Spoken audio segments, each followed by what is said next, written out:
Hello team, welcome to another ATP Geopolitics video with myself, Jonathan M.S. Pearce, and I am super excited to be joined again by Brendan Kelley from the Touchney group of legends, the open source intelligence community that is working so hard to report accurately on what is going on in Ukraine, but not just report, they actually do an obscene amount of data collection, data analysis, and that's what Brendan will be talking about again. And also, of course, Andrew Perpetrator and his mapping is associated with Touchney. So before I introduce you again to, well, no, actually, let's go for the introductions. Brendan, just remind us for those who missed the last video, because we're going to be talking about the same stuff, but kind of expanding on it. Tell us again quickly about who you are and how you're working with Touchney. Yeah, absolutely. Hello, ATP audience. My name is Brendan Kelley. So I've been a volunteer starting with Andrew Perpetua and his map, and then kind of being folded into Touchney a little bit later on as a writer, journalist, data researcher, and a bit of an analyst now, I guess. But essentially, sort of my story and how I got here is being involved with the map. You are able to see data at such a level that I feel like a lot of other people aren't able to see it at.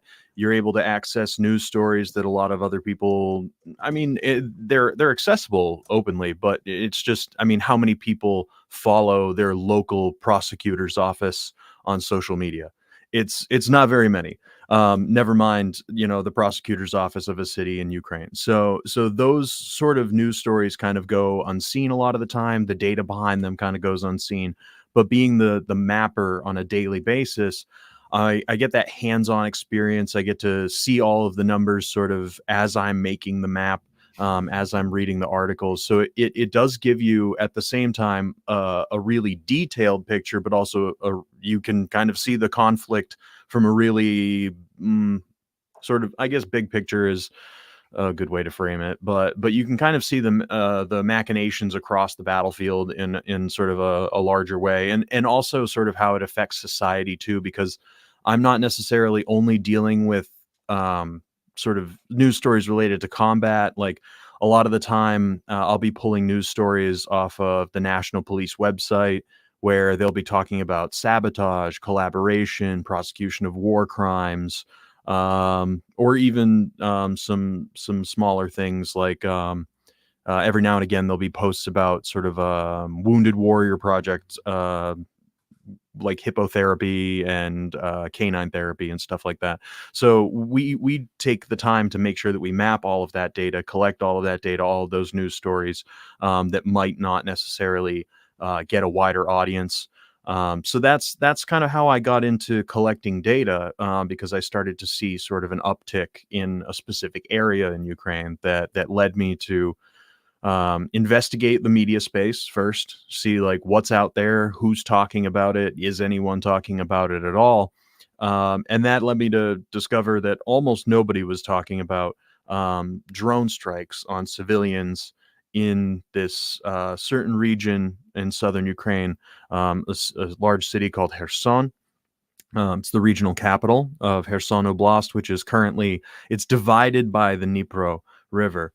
Yeah, that's actually that's a great picture there to kind of show people the geographical perspective. But I think geography is a good way to kind of get into this as well. The Dnipro is essential to Ukraine's geography, and it's essential to the dynamics of the conflict right now. I mean, the whole part of the southern front is along the Dnipro. And so within Kherson, we can see that there's really this sort of small gap between what is Ukrainian held and what is Russian held.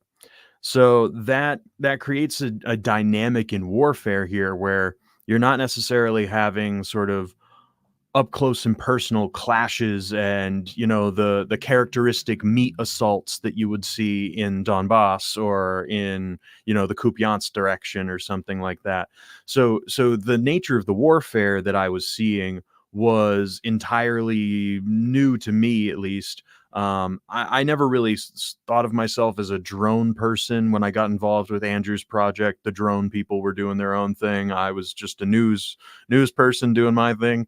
And then seeing how drones can be used against civilians really opened my eyes to sort of like what else is going on in Ukraine.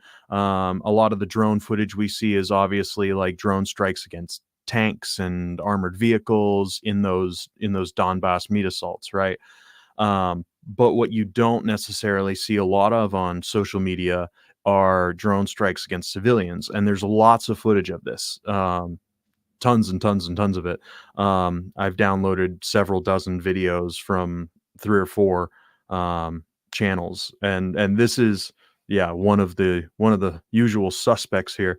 There's actually a Russian channel that collects all of these videos from several different units and publishes it all, which is bizarre. You would think that you wouldn't publish potential war crimes, as that's not sort of standard operating procedure or necessarily a historical precedent for that in Western militaries. But we do see here that it is rampant in terms of the posting of war crimes. We're at this kind of point in time where we are capturing everything. We've just got information on everything, and it's just about sifting through it to be able to create a narrative or a story. And I don't mean a fiction, I mean like a true story, which is kind of what you're doing. You're creating a point of view of the war from, you know, a civilian position in Ukraine or in Kherson, or from this, you know, you're looking at things from these particular angles, but everything is being caught on camera. We are seeing, like you say, war crimes being present. You go up to Kursk Oblast and there are people, soldiers, Russian soldiers, looting shops and then filming themselves doing that, and then putting that, and like what like, it's bad enough you do it, but like if I did that, I would surely like be keeping that. I wouldn't be recording it. I just like, for a start, but I don't know. It's just insane. Everything's getting recorded. No, it's actually, it's incredible how much footage there is of all of that stuff, and the fact that it was, I mean, the fact that it was saved, like with the Russian drone pilots in this case, you're gonna save the footage for military purposes, right? Yeah. But I find the use of the footage for personal purposes to be very odd. So, I mean, if you think about it, right? And we talked about this last time, but there is sort of like a decreased delay between an attack and then the posting of that attack by the Russians. So, like, you would hear a police report from Kherson ODA or Kherson Police or National Police or whatever about a victim, and then maybe the next day there'd be a video of it. Maybe. And not all the attacks were recorded on video that was released publicly. But what we've seen in the last 2 months is more or less like there is an attack that's reported, there's a video that follows. And so it's interesting because, like, when we're talking about war crimes, and just like I'm approaching this from like the perspective of a history teacher, when in history have we been able to witness a war crime through the eyes specifically of the perpetrator? Like, other than firsthand accounts that have been written down, but like to actually visually see the war crime happen is a different thing than I don't think there's a historical precedent for it, which is why it really disturbed me when I asked Andrew. I was like, hey, I've noticed this. I've been keeping I started just kind of taking data down about ages, because what struck me early on was the age of victims. And I was like, okay, so they're killing old people. This is horrific. I need to start tracking this. And turns out it was way more than just that, right? It became some other monster entirely. And yes, like, victims were older earlier on, but we could see sort of towards the middle to end of August, like, that kind of changes and it gets a little more indiscriminate, and it's just whoever's on the street, whoever's driving a car, whoever's on the bus, right? And I mean, what we've seen, I know, I'm sure you covered it, the Kherson market strike yesterday, the artillery strike. And so, you know, it's just complete indiscriminate use of force against civilian, known civilian areas and objects. And I think that's one of the there is more no blatant. military component to many of these instances that you are recording. It's just Zero. that there is, so it's like, right, let's do away with the idea that this was a rocket that went astray, or is air defenses brought it down, or is it this Yeah. is like, it is fairly obvious that the Russians are trying to kill civilians here, so therefore why are they doing it, and how often are they doing it as well? Yeah, and yeah, absolutely. We can dive into that too. So let's start with maybe an update on the current situation, and then kind of dive into sort of the larger narrative, and getting into the question why, and sort of the Yeah. motive behind some of Yeah. this like terroristic this terrorist behavior. Yeah. Um, Just to remind people that they can find your articles on touchney.info.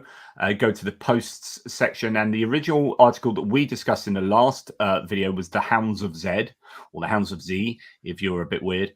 And then you've got this one at the top: preying on the innocent. Drone pilots circle like vultures over Kherson's most vulnerable. And you can tell, someone with a bit of an arty background putting a simile in a title there. So obviously, we're talking to Brendan, a man that is a cut above the normal with his arts and humanities background. Anyway, so yeah, how do you want to start talking about this? What kind of stimulus would you like? yeah, so what I'll do here, if you don't mind, I'd like to Mm, share my screen yeah. to kind of talk about the last couple days. Um, I just have a slide here. Let's see. And of course, don't forget, you can, while he's sorting that out, you can find Brendan on Twitter, and I'll show you his and Touchney's handles on Twitter when at the end of the chat. Okay. Everything good Am with you? I sharing now? Oh, and now it is. Yeah. Cool. Okay. Fantastic. So, this is an overview of the dates that are not covered in the Tochny article. So my data on the Tochny article is only up to date until the 20th. The graphs actually only go to the 19th, sorry. But I mentioned one or two stories from the 20th in the article, as that was the day that I ended up writing the article. So on September 20th, we saw 4 wounded, another 4 the day after that, and then we have 8 more the day after that on the 22nd. So, I mean, we're already seeing within that week some pretty high numbers, all things considered, a pretty high intensity. Things sort of chilled out on the 23rd. And then we see this sort of ramp up again, right? We have 7, 9, 7, and then 11 victims on the 27th, all from drones. This is exclusively from drones. Mm. And then in relation to the 29th, as of writing this presentation, there was only 1 wounded, but that also increased. So what we have here, I want to really point to the week of the 20th to the 26th, because in my article I do a week by week breakdown of casualties with the help of Chris from Tochny, our sort of data wizard. Yeah, The man's he's a guy that helped me with all my logos and whatnot, and then I put him onto Touchney and said, "You guys might need some help with Chris. Clockwork Chris is amazing." Anyway, carry on. yeah, I love Chris. Yeah, so 20th to 26th, we have 41 casualties here. That Yeah. is a weekly record. I think the highest we can see in the end of August was 38, 2 weeks in a row, which was horrific. And then we saw 37 in the second week of September, and now here we are with 41 in the final, or well, second to last week of September. Getting into the final week there, right? We saw within 3 days we were almost hitting 20 casualties, and that's gone on since. One thing that I want to highlight in this, and we'll talk about this a little bit more, but there's a new dynamic to this that I find really disturbing and really problematic. And I don't know how prevalent it's going to be going forward. But what we're starting to see is the remote mining of the Dniprovsky Right. district and Antonivka. So what they're using now are these, and you can see they're these little small, they call them pedal mines. Yeah. Lepestchok is their Russian name. But what they do is they have a very sensitive charge to them, a sensitive fuse to them, essentially, and even a very, very small amount of weight. I think it's like 5 kilograms worth of pressure or something like that, sets it off. And that will, take off a foot. It will severely maim a leg. People have even died from it because of arterial damage. So these can be potentially deadly, and in many cases are looked at as a criminal instrument of war by many people. So one aspect of these is they're dropping these like carousels that then splat, or I don't know how to really say, but they kind of splash out across a large area because of their design. If you look at them, they sort of spin around a central axis there, which is the fuse. But you have these sort of pedals on either side that are offset to create this spinning motion that scatters them. It's on the screen at the moment, a pedal mine, or at least one that I've found on Twitter. That's one iteration of a petal mine there. Absolutely. So yeah, just to give people an idea, they're not particularly big, and you can, they disguise mines particularly easily these days. But yeah. Yeah. And yeah, and the thing with these is they're very, very hard to spot if you're not looking for them, right? If we're talking about a wooded area here, you may not ever see it, and it just might take off your foot. So that's what's happening right now within the park area in the Dniprovsky district. So they're using sort of those open areas, greenery, to disguise these mines, from what I can tell. So remote mining, something to keep in mind. Now, in terms of transitioning to more recent events, I would like to present a few things really quickly. I was showing, this is the one I was showing the other day. Just while you're doing that, I think this might be useful for what you're saying. So this looks to be a drone that the Russians have got set up to drop petal mines, and that's kind of what we've just seen on the ground. These aren't big, that's his hand, right? So that petal mine is smaller than your human hand.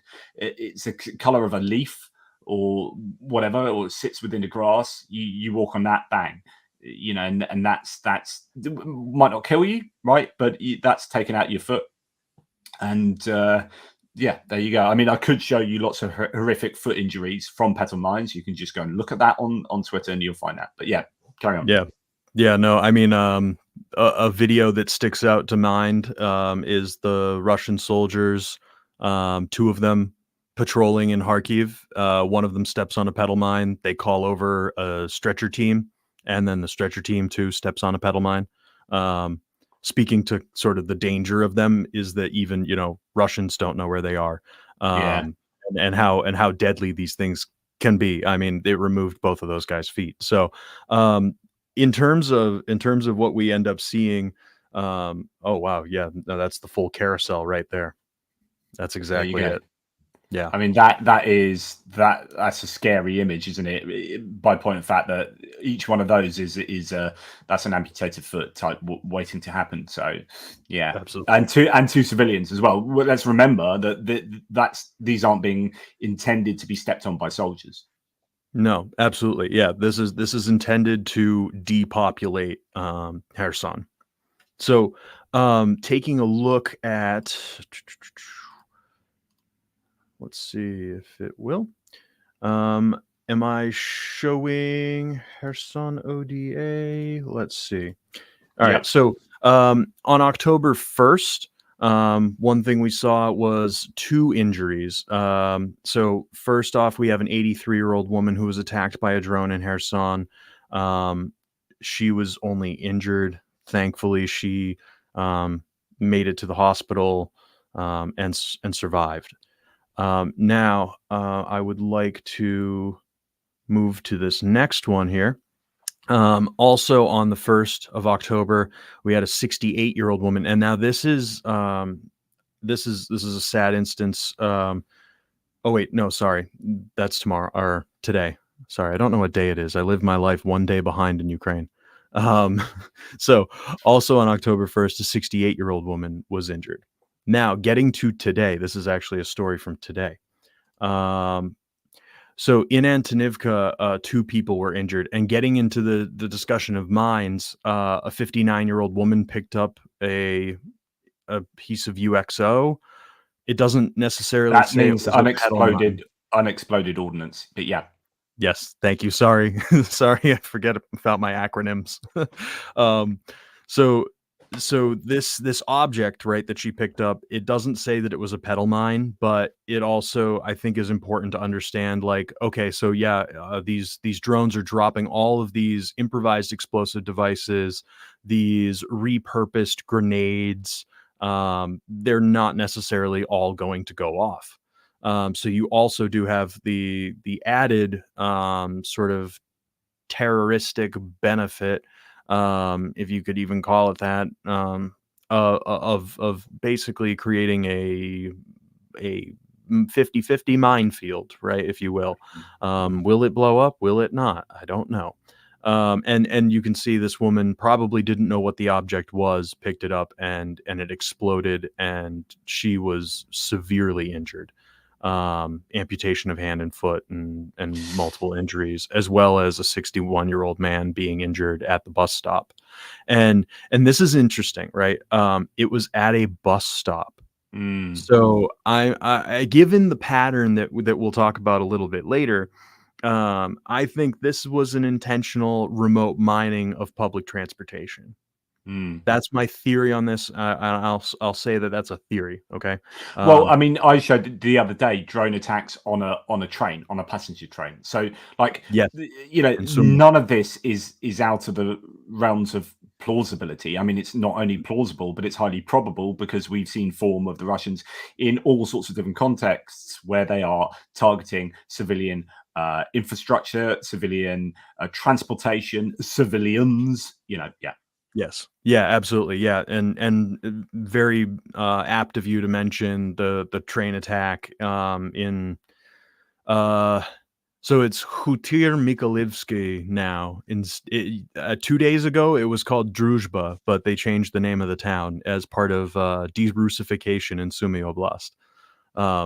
So we on the mapping end of things are going a little crazy right now because all the names of places in Ukraine have changed overnight. But yeah, I think it's really important to kind of take into account that attack on the train as well, because it does point to this not being just a Kherson problem. This is occurring in the far north of Ukraine as well. So like drones against civilian infrastructure, against civilian transportation, against civilians across the board, across the country. So yeah, remote mining potentially an issue here. If not remote mining, then we're talking about just a case of UXO, which in and of itself is also problematic, and will take some serious effort from sappers to really clear these areas, to make them more habitable in the future. So the next instance from today, we also have an 80-year-old woman who was injured in Antonivka, and was taken to the hospital. And additionally, a 54-year-old woman was injured as well today. And a 69-year-old woman was attacked at a bus stop today in Antonivka. But unfortunately, she did die in the ambulance trip to the hospital. So we can see, like, even today, right, a few hours ago, this is having a very real, very deadly impact. And honestly, these victims do skew to sort of that elderly demographic that I was noticing earlier on. Now, that fits into the demographic picture of Ukraine generally, but also a lot of the elderly people in some of these cities don't necessarily have the the resources or the family, or some of them just simply don't want to go because it's their home. Yeah, so there's a selection bias going on here. So it's not that they're necessarily that old people are being targeted, but it's that old people are heavily, a population left in Kherson is going to heavily skew to older people, because younger people have either been mobilized or they've moved away. They're much more likely to become refugees. Old people are much more, and vulnerable people and those who are mentally and physically ill or incapable are much more likely to be the last people left in a place. And somewhere like Kherson will skew to older people, which is why if they're going to strike at anyone, it's going to be older people, right? Yeah, certainly.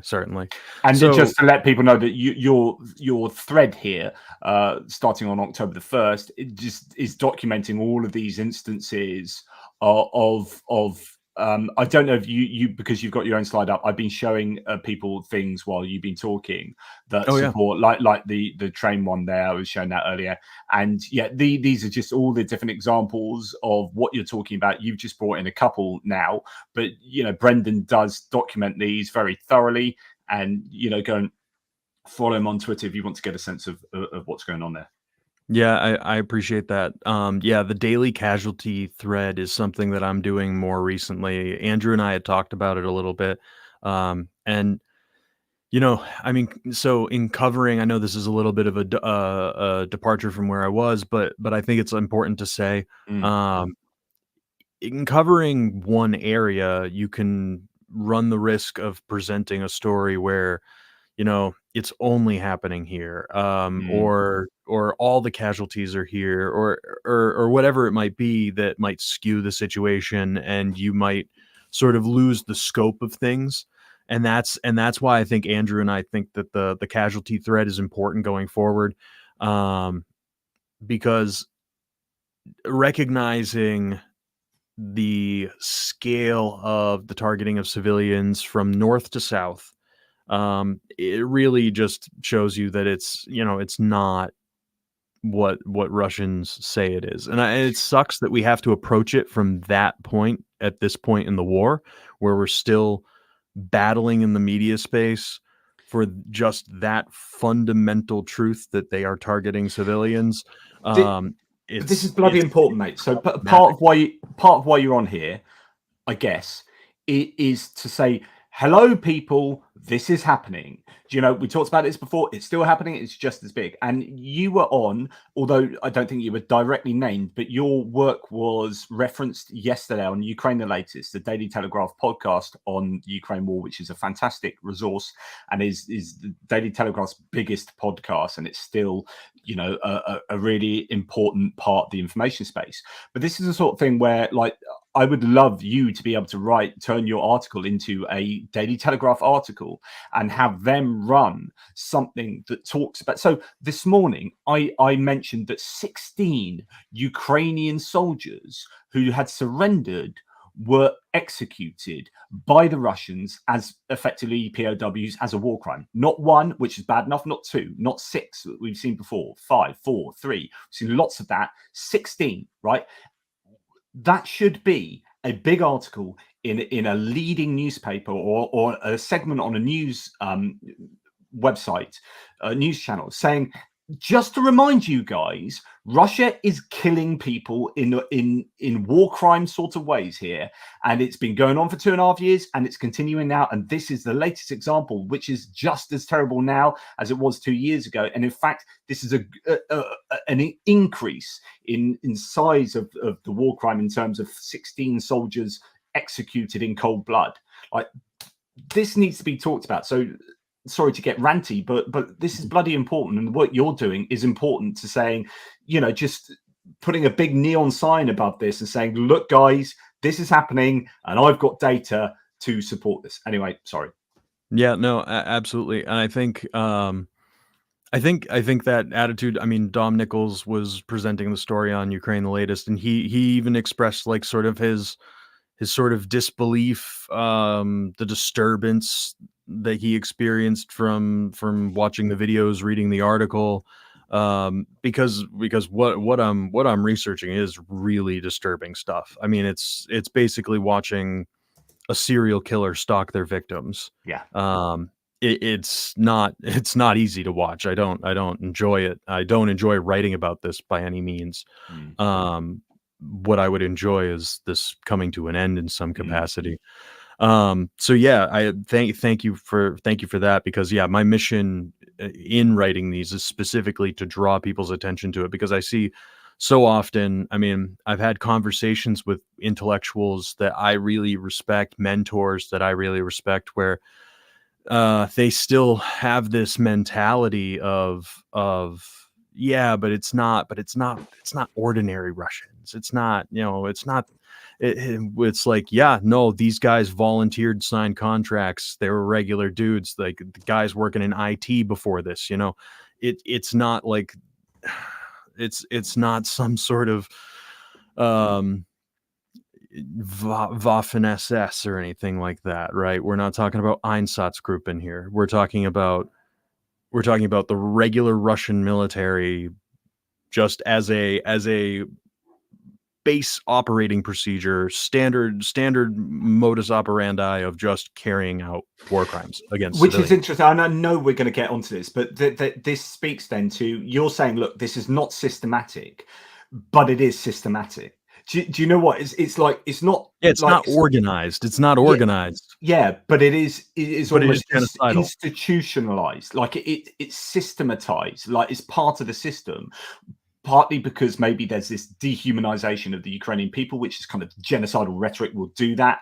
Stochastic terrorism, we'll come to talk about this, no doubt. When you have these processes that build in to a national psyche, this idea that these are all Ukraine Nazis, they're less than, they're mortal enemies, blah, blah, blah, then it allows for ordinary people, ordinary Russian soldiers, to do these things in what seems to be a systematic way, but it's probably just a lot of examples of this happening, or it might be systematic with one unit, but it's then also systematic, or it seems systematic across lots of units, because everyone seems to be doing this because there's so much disregard for human life and so much animosity between these human beings, etc., etc. Anyway, sorry, I keep interrupting. Yeah, no, absolutely, no. I think that's an apt description of the situation, and so keeping that in mind, that's why I do this, and no one was talking about Kherson, which is why I wrote this in the first place. So, in getting into some of the data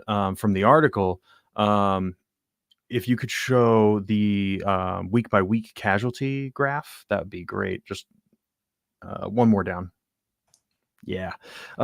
We can see here sort of, we had talked about with Andrew why the drop off in early September, right? And then we see a skyrocket and then another little drop. Well, if we tack on like our 41 to that, right, we're seeing an even larger increase at the very end of the graph. So what we talked about last time were a couple things, right? We talked about like the employment of EW potentially being more of a complicating factor, right? We had seen some EW systems, according to the Kherson Oblast governor, Alexander Prokudin. Alexander had said that they had managed to give the 124th Marine Territorial Defense Brigade some new systems. And we did see how that actually caused some problems for the Russians, and we'll talk about that in a second in terms of what they had to say about that. But with this sort of skyrocketing again, we have to wonder, right? Is the EW necessarily effective in this case, or potentially are we seeing more drone pilots, just a increase in volume of attacks, which it does appear that it's actually an increase in volume of attacks, not necessarily the EW not working. Because I would say the evidence presented does show that the EW is having an impact, but if you also increase the scale of attacks, then you can still statistically make some pretty significant jumps. And it also depends, right? Like, what kind of targets are you going after is also a really important question that needs to be asked, because that will also have an impact on how we see the casualties play out within our sort of week by week toll. Oh, that's an interesting comment. Yeah, no, Yeah. I do wonder, and sorry to sort of digress here, but Viggo Holmson, for those listening, says in a live chat, the Russians in the past have not been kinder to their own ethnical subgroups. It's a lack of value of human life that is common in both Russia, China, North Korea, Iran, and many others. I can't speak to the accuracy of that per se, but I'm always wary about tarring an entire nation with the same brush, but it does seem that the Russians are lacking in value of human life over generations. So when you go back to World War II, it appears to be the case that was how they prosecuted the war there. It seems to be how they're prosecuting this war, in not caring for their own people. So if they don't really care for their own people, then that is teaching their own people that the human life is not sacrosanct, it's not particularly valuable. So if you don't feel cared for by your own nation, then you kind of like, how are you going to see people from the enemy nation? Well, even like, I'm treated like dirt, so I'm going to treat these people like less than dirt. And so yeah, I think it kind of perpetuates this approach to human life. Anyway, sorry. Yeah, no, I think that's an interesting comment for a couple reasons. So in tracking war crimes, and this also has to do with like what kind of individuals serve in the Russian military in the first Mm, place. mm, When you get into, mm, and it's really tricky to view things in Russia through that lens of ethnic groups, I find, because a lot of the time, a lot of the soldiery is taken from those mm. areas that have been exploited through Russian imperialism. I talked about Now, this just in my video this morning. Like, yeah, literally, it's not racism. It's not explicit racism. It's implicit racism from underfunding these areas because they're maybe ethnic or foreign in a sense, and so therefore there's mm, a lack of social mobility, and so these guys then select for the war more because they don't have, the ability to go upwards in social mobility. So it seems like there are more Buratians and Bashkortostanians in the army, but actually, yes, there are, but it's because of economic reasons as much as anything, which is to do with maybe systematic institutionalized racism or yeah. whatever. Then you're trying to unpick their kind of understanding of other people. And sorry. Yeah. No, no, no, absolutely. So yeah, I think one of the complicating factors here is, right, like, because Bashkirs and Buryats and Kalmyks and all the other different sort of ethnic subgroups that you can have in the military, they also do make up a large percentage of the perpetrators of war crimes. That's also something that's a complicating factor, right? If you're looking at some of the individuals, like just yesterday on the National Police website, you can find it. I could find it for you actually. A man from the Republic of Armenia was convicted of attempted rape and torture of a woman in Mykolaiv Oblast. It was either Mykolaiv or Kharkiv. I don't remember which one, because there were two war crime stories that came out on the National Police yesterday. So that's one thing that you do run into, is like a lot of the units from Bashkortostan, from Buryatia, do end up like committing war crimes, like in Bucha per se. Mm. So there are those complicating factors where, does the dehumanization, me being dehumanized, lead me to then dehumanize others and not necessarily recognize the deeper um uh the deeper sort of injustices that have been done to bring me to this situation? That doesn't absolve them of their crime. But Mm. It's just someone talking about being in Russia and seeing the deep resentment of other Russians to Muscovites. You know, the elite center. You got Moscow, St. Petersburg, maybe Yekaterinburg. These are seen as your elite. That's where all the money goes, and there's going to be some resentment. And anyway, there are all these factors that are certainly, going to yeah, then feed into these people's approach to other people outside of their own country that they already resent. Right. But anyway. yeah, yeah, absolutely. Yeah, so I think in terms of that question, I think we can kind of leave it there maybe. But yeah, so when we're looking at this week by week total, this is going to get worse because we are approaching the fall season. Now, thankfully, I was talking to my Ukrainian teacher, and she was saying that it's an odd kind of fall, been an odd summer weather-wise for Ukraine. The leaves are usually turned and starting to fall by now, but it would appear that they really are still pretty green right now. So this is potentially saving lives, Mm. because as people on the ground have reported, like Zarina Zabriskie, she's reported that, in the populace, they're aware of this. When the leaves fall, there is nowhere to go, no cover. It is find a building or be hunted. And it's going to get way worse. I mean, I shudder to think about it, but like we might see like 50 casualties in a week if this keeps going on. Mm. I wouldn't put it past the Russian drone pilots to do that. Now, in terms of some updates to just like victims overall, we're at 266 as of writing this report.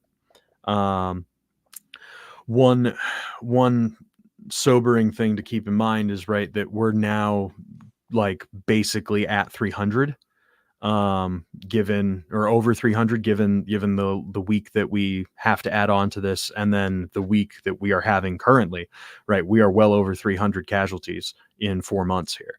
Mm. So it's just progressively getting worse. It And there feels aren't that rough. many people in Kherson left, right? So, do you know No, what? As a about percentage of the 80,000. population, that is pretty significant, really. And that, as you said, that's only from June. So if you extrapolate that over, say, I don't know, 2.5 years, but maybe since the Kherson counteroffensive, then that's a pretty significant proportion of the population, one could argue. Oh yeah. Oh, absolutely. Yeah. You're talking about 300 people, or 320-ish people out of 80,000 people that are Mm. still left in the city. That's a very concerning percentage in terms of casualties here. Mm. Given especially the platform in which, or the system with which these attacks are being perpetrated. Like we had mentioned last time, it's really hard to find a more discriminating weapon of war than a first person drone, right? So to know that these are targeted attacks, and oftentimes it comes with intelligence from on the ground, right? So collaboration is a really big aspect of this as well, that we can dive into a little bit more. So yeah, our victim total here is obscene, and it's unfortunately, I think, getting worse. Which I don't take any pleasure in that. So It's that I've just did a back of the cigarette packet calculation. So it's 0.4% of the population just in, and those are the ones that you like. So this is going to be your absolute conservative minimum of. There could be more that have been hit that you don't know about on socials, hasn't been reported, etc., etc. Plus, that's only from in the last 4 months. So let's say. Let's just say 1% of the population, really, if yeah. you're going to extrapolate that another 4 months and then at the same sorts of rate, although you think this has gone up, so maybe that's slightly unfair, but Well, it's just even at 1% of the population, that's 1 in 100 people have been injured by drones. Like, it's just obscene. But even if yeah. it isn't, that's 1 in 200 people. So that's And we're amazing. not we're not even talking about artillery. We're not even Yes. talking about Yeah. mortars and Mortars. MRL and And yeah. airstrikes. Yeah, so Like, 7 people died yesterday, and however many were injured. So that's another 20 people from yeah. just that's one rocket strike yesterday. So my goodness, like the amount of people who have been injured and killed in Kherson as a city, civilians by Russians. It's shudder to think. Yeah, so I think in terms of like, uh, thinking about kind of what's going on right now is we saw some like lulls there. Like I mentioned, the 23rd, there were like only 2 casualties on that day on the 23rd. But what also happened on the 23rd and the days surrounding it was a massive uptick in terms of our conventional artillery, airstrikes on Kherson itself, Mm, which we haven't really seen very much of that, um, in at least the time period that I've been tracking it. In the last 6 months, we haven't really seen sort of mass MRL. You get your artillery every now and again. That happens. But multiple rocket launch systems and airstrikes on this city is just not as common, and that's becoming more common in the last couple weeks. So keeping that in mind, we also have dozens and dozens more casualties from other systems. So I mean, we're talking about 1% of the population here being injured by drones. We're talking about a different number when we're talking about a holistic picture of casualties, which is again kind of getting back to the idea of why I was doing the casualty threads now with Andrews, because like when you're only tracking one area and you're only tracking one system, it leaves out a larger story, right? But so I think that's important to mention as well. So that's where we stand at sort of like a data perspective. I think there's some interesting developments, maybe if you're really into the details in terms of like age, but it's not overly important, I don't think, anymore. I don't think the age of victims is necessarily the important thing to focus on. One thing I will highlight though is mortality and survivability. We're still holding at that like 94%, that 94 percentile in terms of survivability, but it's really important to remember, like when we read through these casualty stories from yesterday and today, from Telegram, right? Like we're talking about people whose lives are forever changed physically because of the horror of the nature, or the horrific nature of their injuries, like amputations and horrific shrapnel injuries. So in terms of moving into sort of like what we can do about this, or why this is going on, we have this interesting photo here that you bring up. This is the Krasnaya Zone, right? It's the red zone, as they call it. And I don't know if you can see, but I it's so amateur, but you can spot these inconsistencies in the painting of this map here. It's a screenshot of Yandex Maps that the mill blogger from Mariupol to the Carpathians, or Alex Osvidomital, or Osvidomital Alex, however you'd like to refer to him. You can see that this was probably made in some sort of Russian equivalent to Snapchat, with or Instagram, using sort of a highlight feature that he didn't even bother to really cover all of the areas. So, with his logic here, right, this red zone is supposed to be an area free of civilians, that anything that moves is fair game. It's open season on anything in the neighborhoods of Antonivka, Kherson, all the way into the Karabalny district to the sort of southwest there. And interestingly, yes, that's precisely it. Yeah. This red zone here, right, that he he posted, right, is supposed to be a cover for him, as he says. Like it's basically saying, like, I am absolved of any wrongdoing because of this red zone that we've declared, right? Anything in here is a viable military target according to the Russian military.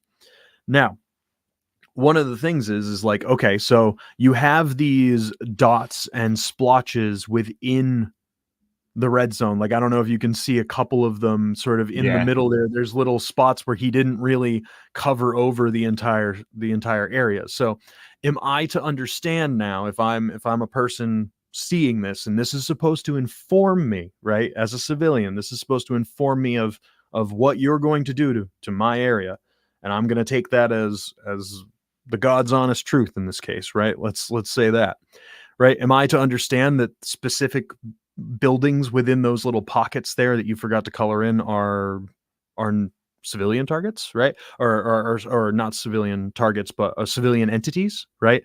So it's the unprofessionalism of it. And Erland and I had actually talked about this. He had mentioned the low effort that goes into this, the lack of effort that goes into this, and just sort of the low effort approach that this war criminal has to justifying his crimes, right? Or justifying the crimes of his friends is actually a more accurate representation of it.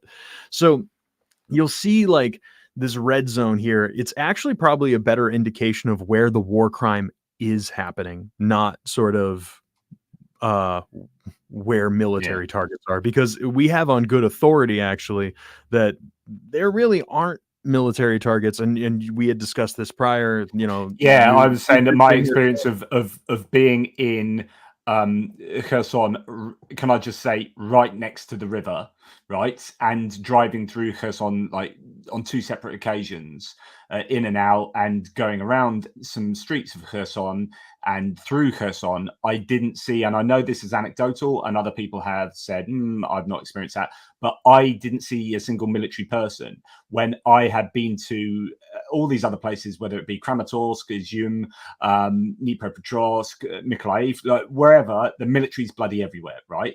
In Kherson, didn't see a single one. So on the both occasions I went there. So my conclusion is that there aren't really that many military targets. I saw plenty just outside, and they're digging fortifications, and they're all over the shop, and air defenses and all sorts of stuff out here. But in here, I didn't see any. And so my conclusion is that every single kind of strike within there, every multiply launched rocket, any artillery and mortar and drones they're hitting there is a form of terrorism, is my opinion. But there you go.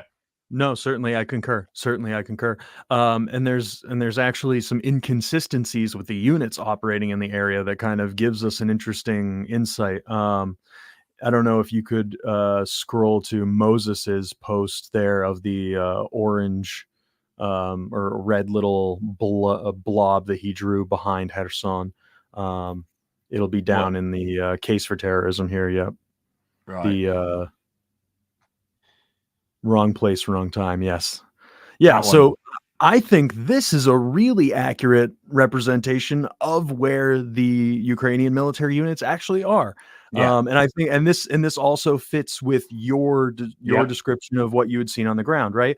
And we do know, basically, in Hulets and Darivka, further up the river there, the little tributary, the Inhulets, we'll see that's sort of mainly where the Ukrainian force is centered, and that's public knowledge. The Ukrainians are fairly public about being there, and the Russians have posted that they are there. So once you're outside the beltway around Kherson, you are pretty much within sort of legitimate military target range in a lot of fortifications.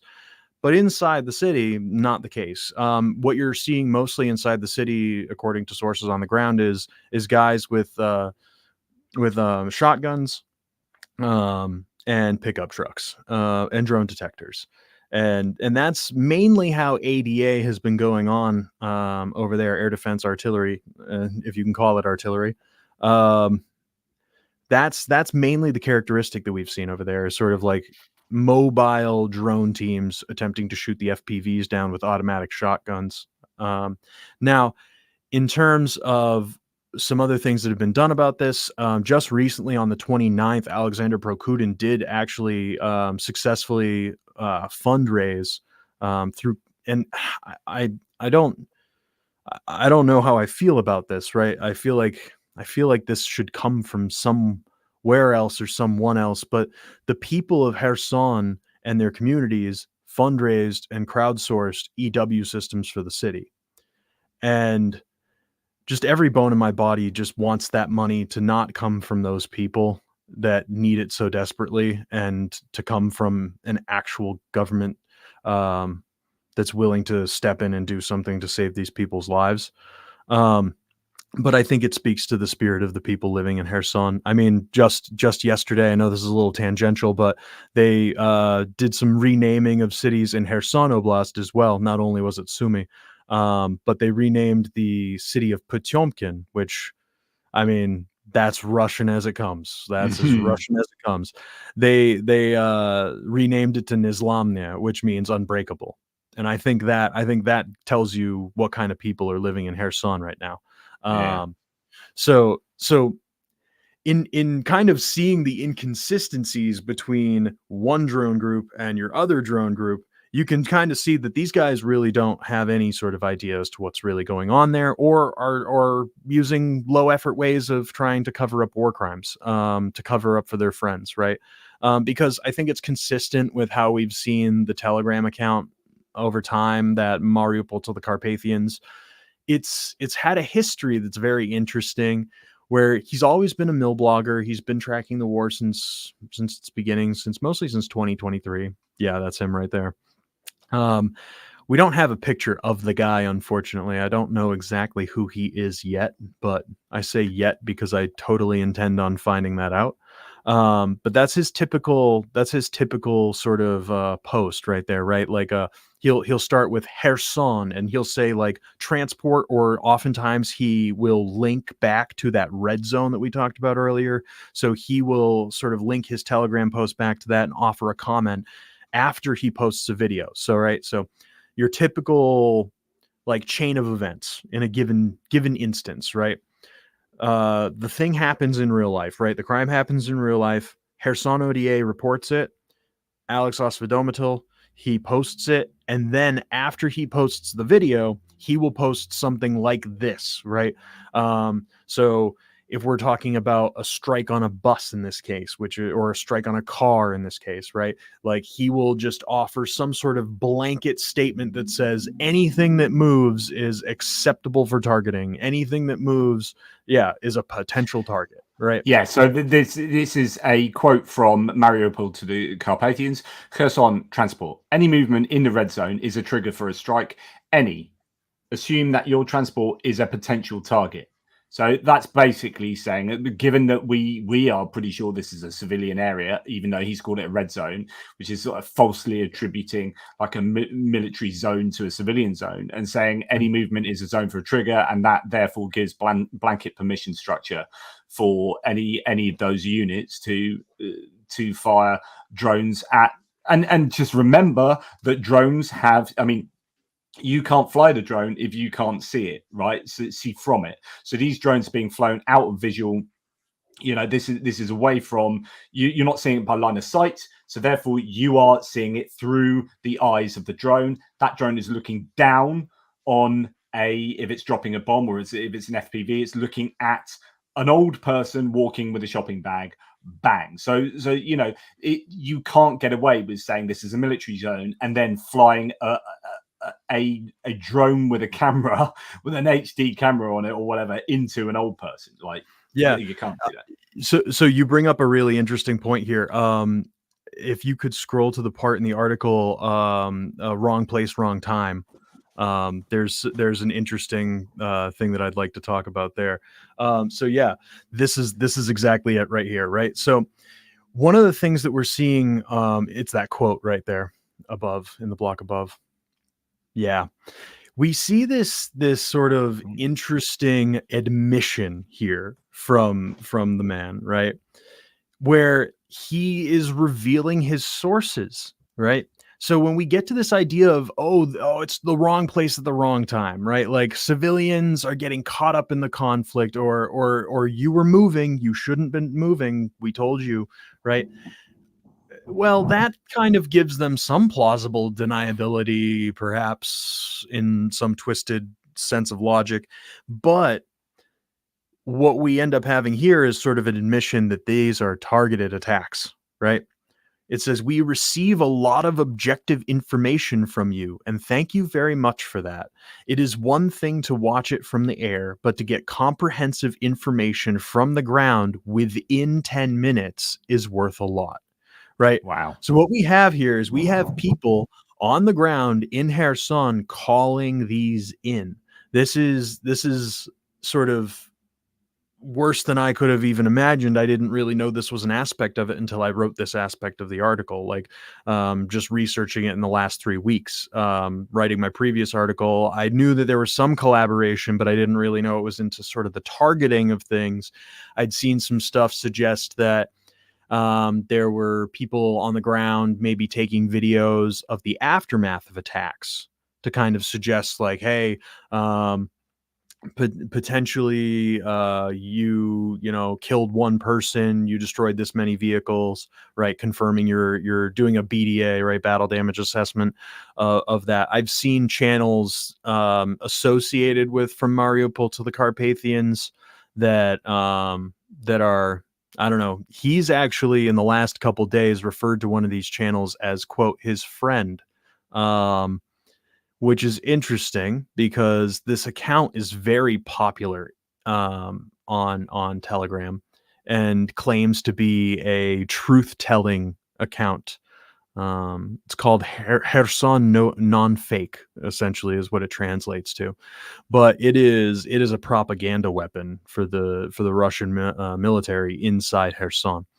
So you can see how there is a sort of modus operandi as well of direct targeting of civilians. It's not always just sort of like wanton random violence.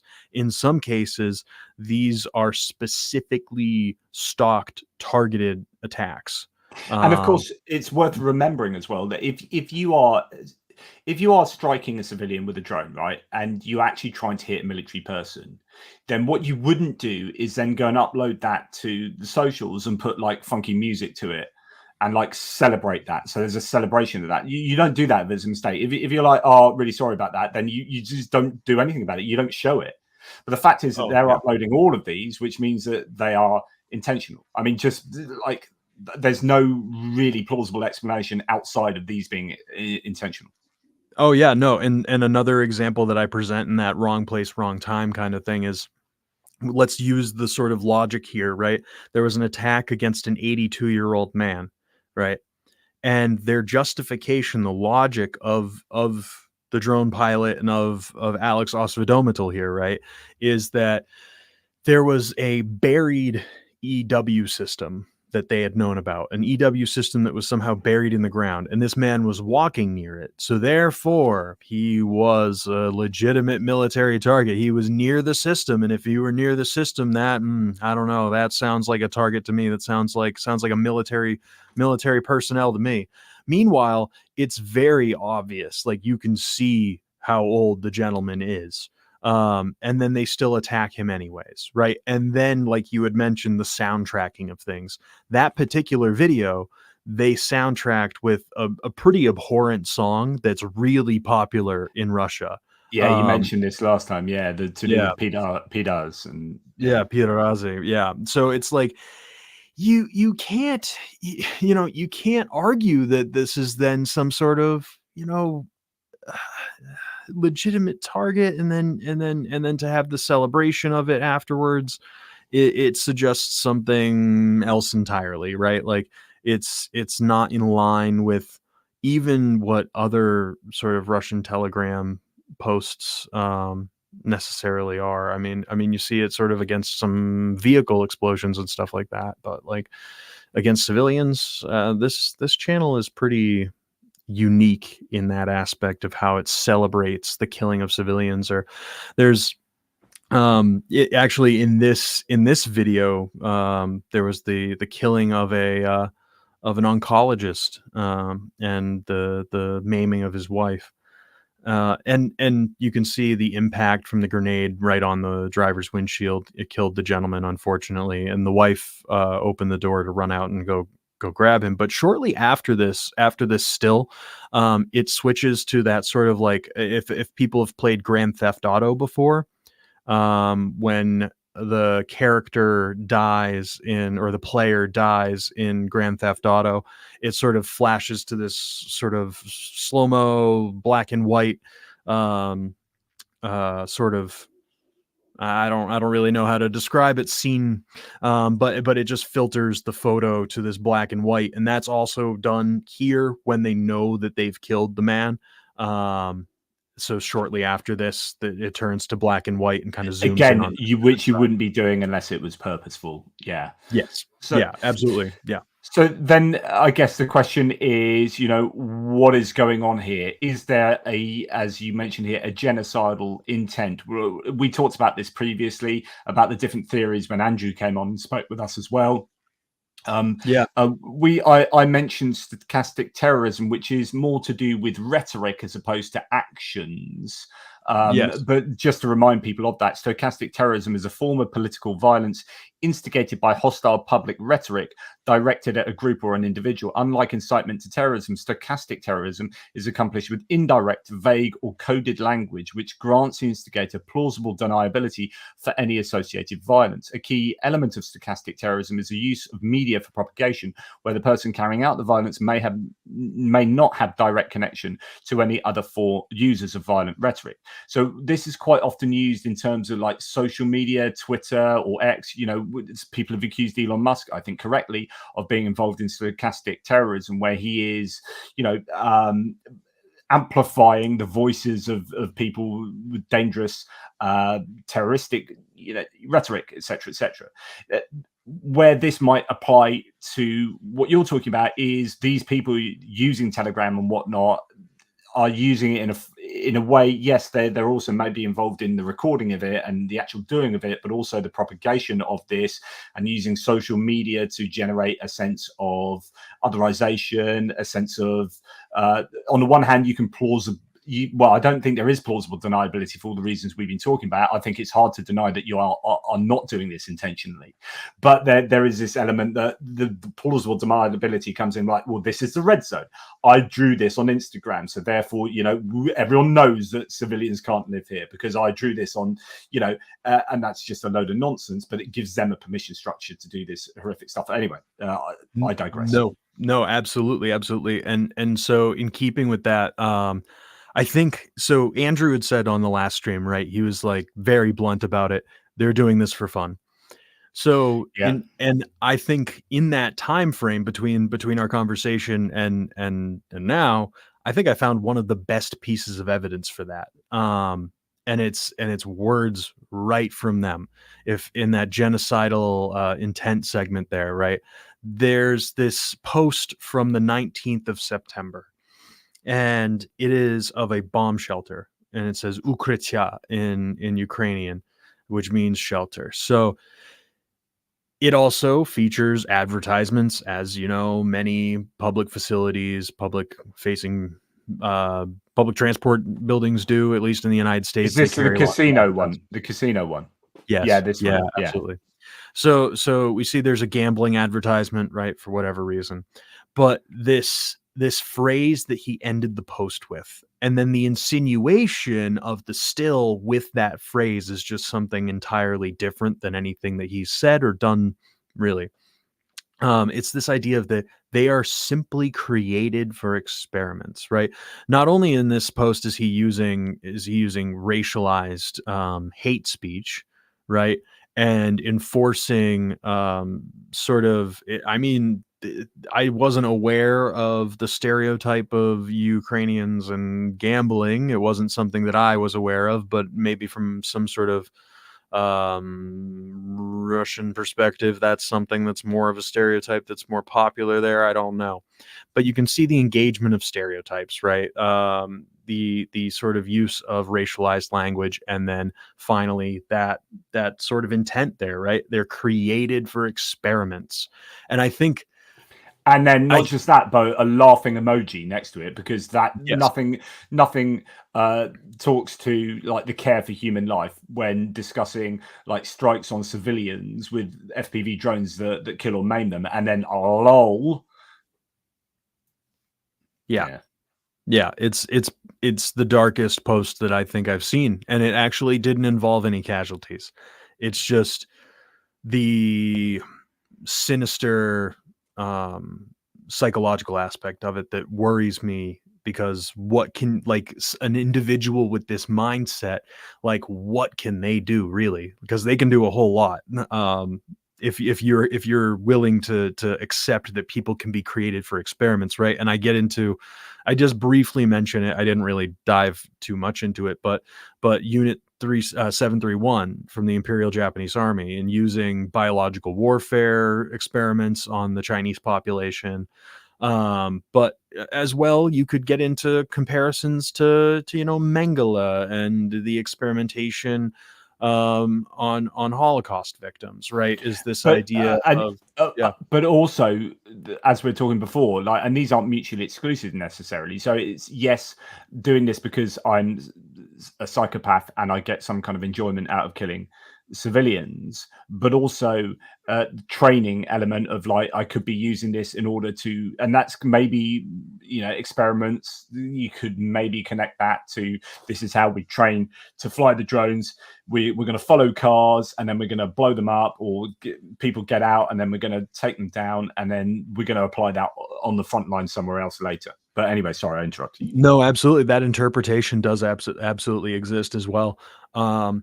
Yeah, and so you can see more of this sort of Russified approach to things, right? Like de-Russification is something we've already talked about here a little bit, but in that sort of comment from his audience, it mentions Komsomolsky district, which is what used to be what is now Kораблny district, which is the shipbuilding district of Kherson. So in this post here, you can see sort of his audience also engage in those sort of, I would say maybe they're drinking the imperial Kool-Aid would be a good way of kind of describing what's going on there, because you can see, right, like people are switching to their native Russian language, he says, and then also the city is gradually being cleared of horns, and more often people are switching to their native Russian language, Russian. We receive a lot of objective information from you, and thank you very much for that. It's one thing to watch from the air, but to get comprehensive information from the ground within 10 minutes is worth a lot. But it's like the clearing out and the Russification of the people who are left. Yeah, I mean that's ethnic cleansing. If there's anything like it that I've seen, it's comparable to some of the rhetoric that I'd seen out of Yugoslavia. So it's this the Russification of the neighborhoods, right? So changing Kораблny back to Komsomolsky is what one of his audience members even says. So you can see that there's this push to de-Ukrainize and re-Russify, which is really a disturbing, but also that is par for the course in terms of what Russia does, right? Ask anybody from the 15 to 1800s in Central Asia. I think the model of Russian imperialism and Russian colonization, it's historically well documented, and I think looking at examples from Central Asia and the Caucasus are great ways of kind of seeing how that same sort of rhetoric is still being used. I did a lot of sort of research. I almost wrote an article on it, but I decided against it. But read a really whole lot about the Circassian genocide that took place in the 1800s, in the 1860s, against the Circassians, sort of in what is now southern Russia, like Krasnodar Krai, and heading towards Abkhazia and South Ossetia. And that same logic of clearing the land and then renaming the cities, it's all there. I mean, if we even think about historically, how did Odessa get its name? Odessa wasn't always Odessa, right? It was owned by the Polish-Lithuanian Commonwealth at one time, and then was named Odessa after Catherine the Great took it, I believe. So I think like it's important to kind of keep in mind that, yeah, absolutely, these other areas of the quote Russian world, as they like to say, have also experienced this re-Russification, which we definitely see is one of the underlying sort of ideological elements that I think a lot of the troops really perpetuate. I mean, if you think about it, right, like if you take a look into sort of Russian popular culture and how that fits into like that song that it's blown up massively since 2022, but Ya Ruski, where it's like, I am Russian, right? And it's become this sort of like pan-ethnic call to arms for anybody from Russia, and this sort of hyper nationalism, this ultra nationalism that we're seeing. And that underpinning is there. That ideological underpinning's there. It's within the culture itself. It's within the arts of the society. Yeah, Chris Shea saying a Russian propaganda video released a few months ago showing Russian workmen renaming occupied territory place names. And of course, both sides are going to be doing that in trying to assert their identity over whatever territory they're in control of. And yeah, that's the nature of this conflict, is what is the identity of these areas and who gets to assert that identity. Well, you'd hopefully have a referendum to give that. But the problem is, over time, since 2014, the Russians have loaded in their own population to these areas and have oppressed the people who have remained there if they've been pro-Ukrainian. So they've left to go back to Ukraine, other parts of Ukraine. And so it's like a cleansing of the area, kind of like, might not be genocidal in the way that you think about it in terms of like massacring people, but forcibly evicting them and replacing them with your own. Therefore, it becomes kind of a bit unfair to then do a referendum and say, right, now Crimea, who would you like to be? And they'll go, well, Russian. Oh, it's because you're all Russian. And so, you know, it's when you have people like Elon Musk saying, well, we should just do a referendum, see where these guys want to, you know, what identity what they want to adopt. And like, you can't do that now because the people who should be living there have been forcibly evicted. That's like me going around to Jill's house next door, who's an old lady, like beating her up, throwing her out the house. And then when the police come knocking and say, and I'm occupying the house, like she's on the title deeds, the police come knocking and say, excuse me, just want to ask you, Mr. Pierce, like, do you think that you should have the right to live in this house that you're in? And I go, yeah, I do. I think this is my house now, while Jill's out in the garden with a broken leg. Right. So obviously you can't do that. So there needs to be some much more nuanced approach to saying, right, okay, these people who've been evicted, how do we get them back? Like, you know, and that's really difficult because Russia are going to still lay claim to those lands, and Ukraine are going to lay claim to it. Like, this needs to be sorted out with international policemen rather than the might means right Russian approach of like invading and taking over and moving the people out. Anyway, sorry, random. I think you're 100% on the mark with that, because like if we allow this sort of ideology of re-Russification, of new like neo-Russian imperialism, right, to take over, and the might is right. Yeah, absolutely. Yeah. People that were living there before 2014. I mean, I would even say, like, I might be an extremist in this, but you know, stuff a referendum. Russians go home. How about that? That's maybe where I fall. That's maybe where I fall on. It's got my vote. It's got my vote. Yeah.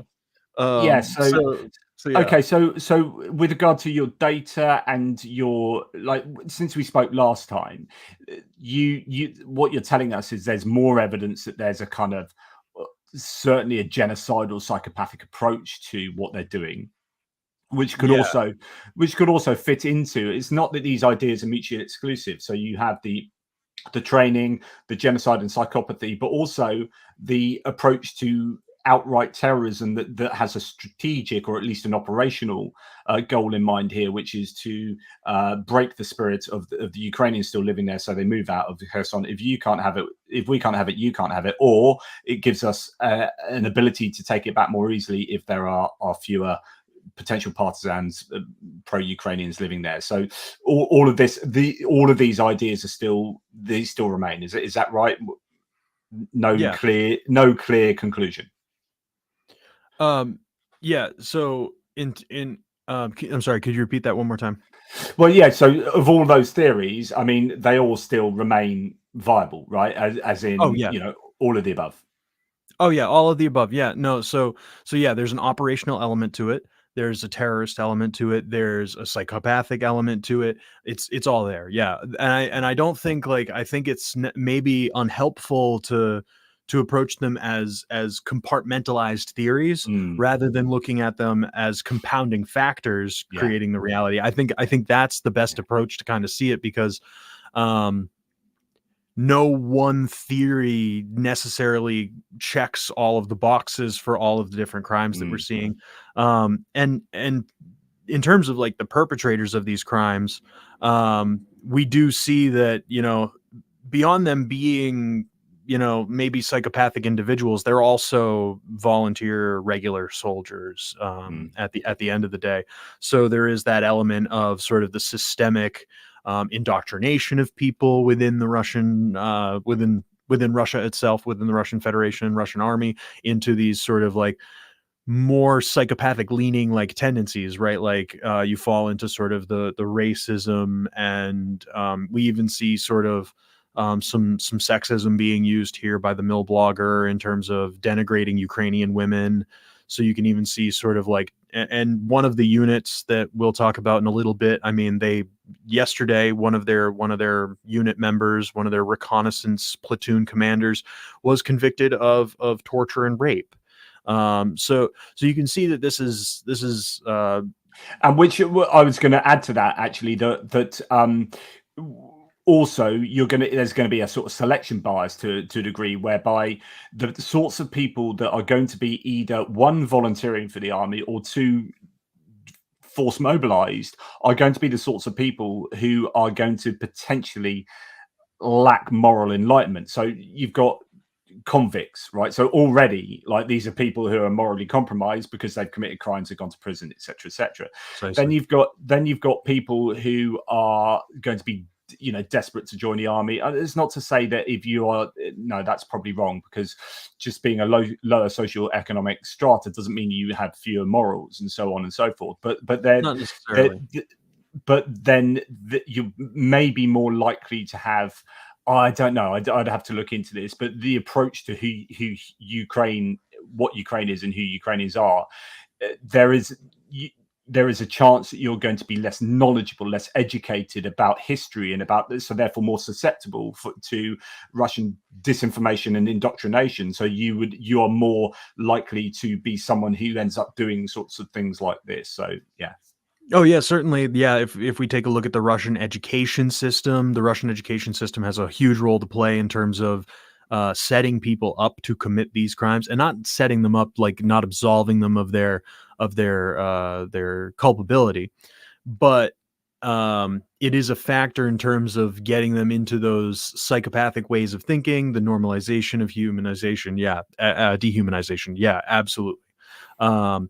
So when you're able to dehumanize the Ukrainians, right? Because oftentimes I feel like in Russian history, right, the Russian way of telling history, it needs so desperately to view Russia as a victim. I was just going to say this. It's a complete grievance narrative. Yeah. It's not just like, it's not just like we were the victim and then we became the victor, right?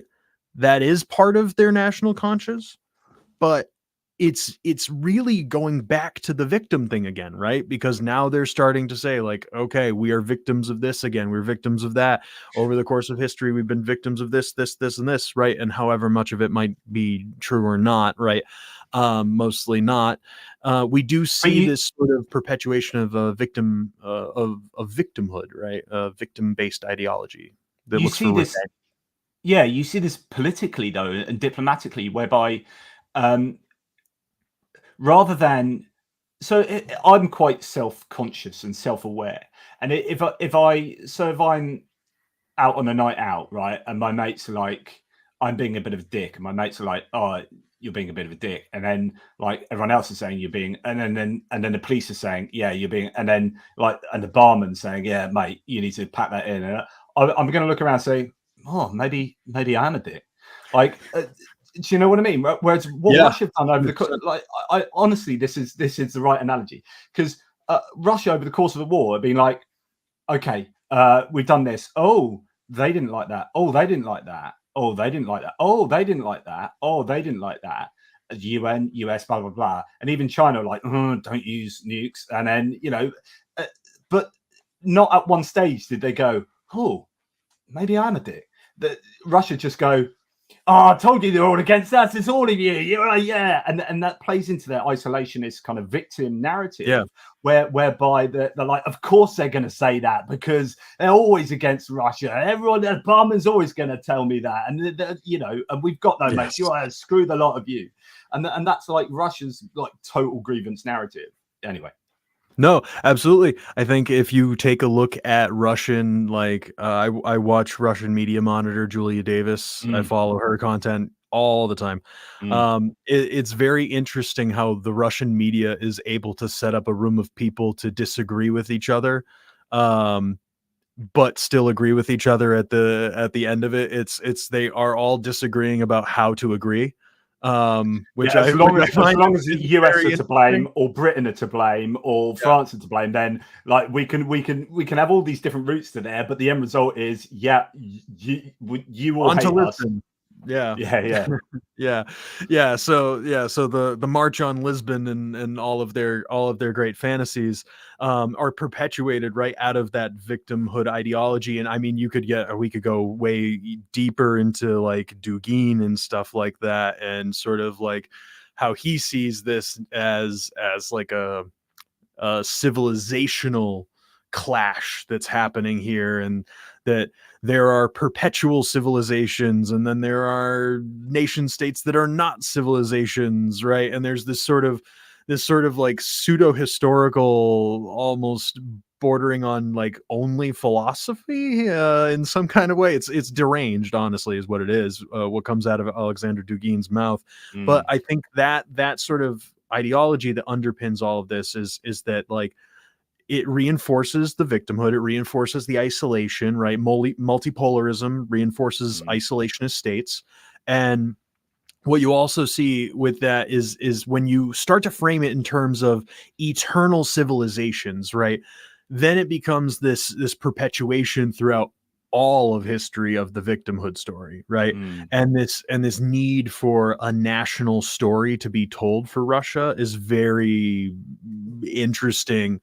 Which um also explains the use of Nazi as a term, right? So it's always like Nazi just becomes this term of all the people that hate us, which is everyone. So it's Ukraine, it's the British, it's the Anglo-Saxons, it's the oh my god, Germans, yeah. it's the Americans, and it's all just like it's this really quite simplified dichotomy of like, if you're not for us, you're against us, and if you're against us, you are a Nazi, because look what happened in the 1940s.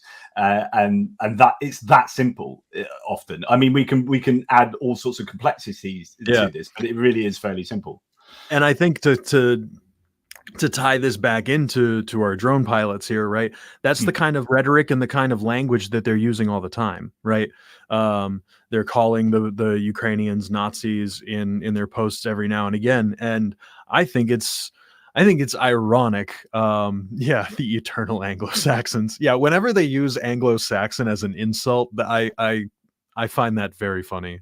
Um, it's like painting like what an ahistorical representation of Western European population. Like Yeah. it's not true. It's just not But true. I always find it funny though. There is this element, and I kind of take delight in it, because my opinion is the British are we are not nearly as powerful as we think we are, right? In terms of military strength, diplomacy, blah blah blah. We have really good intelligence, and we do punch above our weight completely. But we've been doing that for a long time. British Empire's gone, but we still think somehow that we live in that kind of time period. But we don't really, and actually, we're not that powerful. And really, in the whole scheme of things, and yet Russia still think we are. So quite often when something goes wrong, like, oh, this ship's been blown up by a naval drone, and then you go, it's the bloody British again, and the British get the blame. Like suddenly it just comes out of nowhere, and you think, well, what about the Americans? Well, what about like, but it's no, the British, and they still live in the Cold War, where it is like the UK and the US, like the US mainly, but the UK are like the lapdog of the US, and we're still like as powerful as they thought we were then, and we probably weren't then. Do you know what I mean? And it's Yeah. like, and then Oh, that fits into the Anglo-Saxon thing.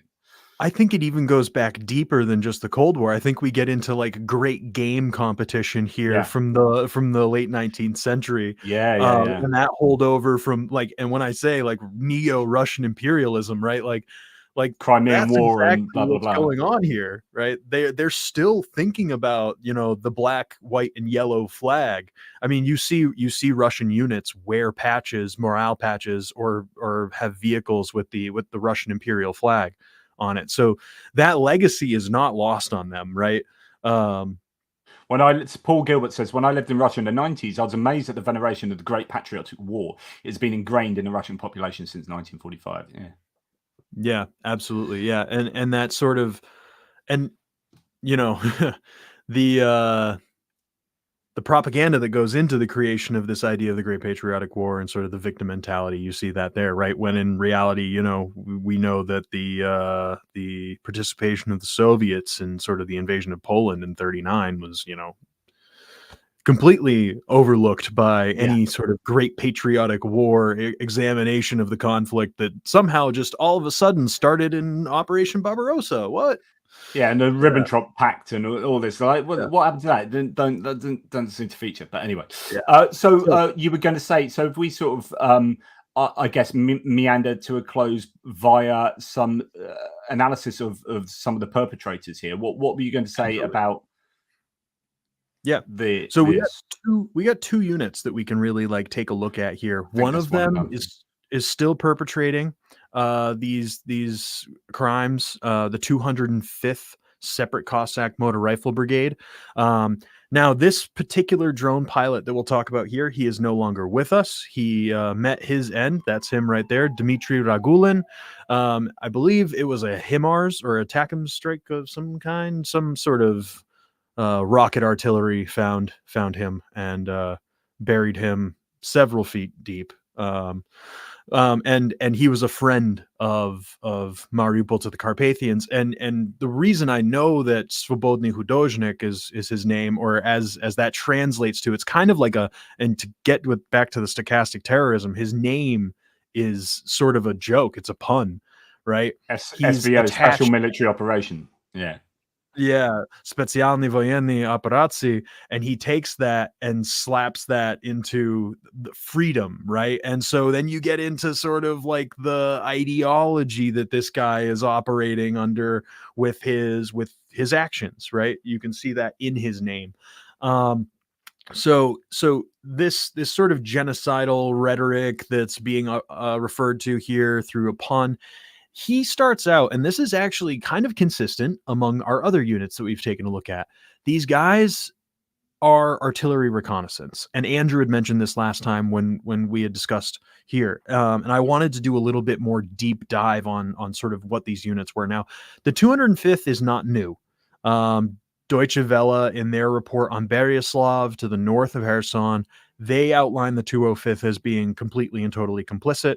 And as I had mentioned earlier, the 205th had a guy on the National Police website convicted yesterday in absentia of rape and torture. And I believe that was in Mykolaiv Oblast, that he had perpetrated those crimes when they had made it over in 2022. Yeah. So we can see that the 205th, they've been in this area for a long time. Could we go to the Orbat chart really quick at the top there? Because I think that would be useful to show people just sort of how these units are related. So they all operate under the Southern Military District, and they work in conjunction with each other sometimes. These two units, but the 205th, they're part of the 49th Combined Arms Army. They're the main combat element of this army here. So they're often used specifically on the Kherson front throughout this war. So we've seen them in this area exclusively, and so a lot of the war crimes that are carried out in this area are done by them. Now, introducing another sort of player to the arena, and we knew that they were the 8th Guards something, but we weren't sure what they were. But after a little bit of digging, I was able to find that they were the 8th Guards Artillery Regiment, and they were made guards. The reason why it was hard to find is because they were recently made guards in 2023 by Vladimir Putin. Now, the 8th Guards Artillery Regiment, we can talk about them a little bit more, but they're more of our modern perpetrators.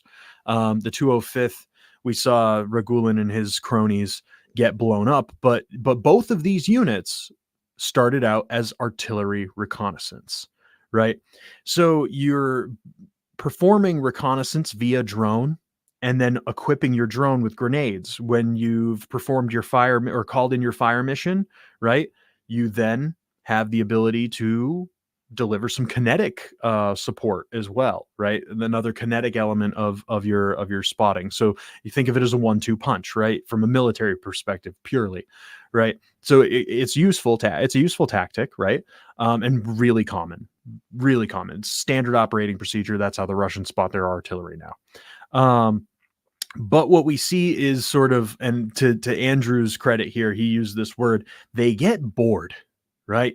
Right. They get bored and they start to find ways to more or less have fun with it, right? Aim for people, aim for buildings of certain kinds, or just blow stuff up, fire rockets randomly into neighborhoods. So in the 205th and this specific group that I focused on here, they're called Mobile Group Tashkent. Now, Tashkent was the call sign of the original commander who died, and then Ragulin took over for him as Mobile Group Tashkent's leader, and he also died. Now, these guys were using a weapon system that they called the Shaitan Pipe. Now, the Shaitan Pipe, it's pretty freaking laughable, but it is extra 122 millimeter rocket tubes from Grad-based systems on basically an auto shop gurney. They've taken like 2 or 3 tubes and turned it into their own little mobile, I don't know, I kind of compare it to like a Nebelwerfer from World War II. They're not accurate, and they are pretty rudimentary, and it's pretty sad as well because these guys were operating about a platoon-sized element of Ladas that were towing around this rocket artillery. So it was like 3 or 4 beat to absolute crap Ladas towing around some improvised rocket artillery, which was not really effective at, its military intentions, but in terms of carrying out terrorist rocket attacks across the river, sure, right? Easy. And so you can see in this video here, they roll this absolute piece of crap out, set it up for fires, and then just randomly fire into a city. It's pretty horrific. It's just, that the people on the receiving end of that, there was no necessary necessary discrimination of targets before the attacks. And this is a pattern of attack that they engage in, the 205th there, right? And they're not hiding who they are. They keep their brigade number right in their logo, and everybody from the 205th that posts videos pretty much uses that logo as well. So it's almost like an element of branding. And with that, with the 205th in this group here, right? They eventually, this specific group is transitioned now on Osvodomotil's account to the 8th Separate Guards. So when you had Ragulin die, he stopped being able to feed footage to Alex. And now Alex Osvodomotil had to find a new source. And sort of one of the sources that he'd had all this time is the light at the end of the tunnel, or the tunnel light, as his Telegram channel shows. And these guys were tricky. This was hard to find. This took me a lot of time to find. And shout out to Chris. I know he's in the audience, but Chris did a better digital rendering of their own emblem than they did. From the watermark from their video, we were able to take a morale patch and a hologram there, and Can I just say, Chris needs a bloody medal. Anyway, carry on. Yeah. Well, and now we kind of have, like, I was joking with Chris about this, like, if we start seeing these guys using that logo, we know that they're onto us a little bit. Yeah. A little bit of a plant, just a little bit of a tracking device. So I think it's interesting to see that this 8th Guards Artillery Regiment, these guys were actually a group formed out of guys that defected in 2014. Right. So there was a group of the 291st. Yeah. There was a group of the 291st artillery in the Ukrainian army that was stationed in Crimea. And I got all of this from Info Napalm. They're another open source intelligence. Yeah. They're incredible. So this is coming from them. in terms of the history of the unit. So they do have element of sort of like a turncoat kind of thing going on there, Russian plant kind of thing going on there, Russian cell kind of thing, however you want to frame that. But the systems that they operate, right, we see the rocket artillery, we see sort of large caliber 152 millimeter howitzers that they use in their videos pretty consistently, in terms of when they were spotting artillery and not just dropping bombs on civilians.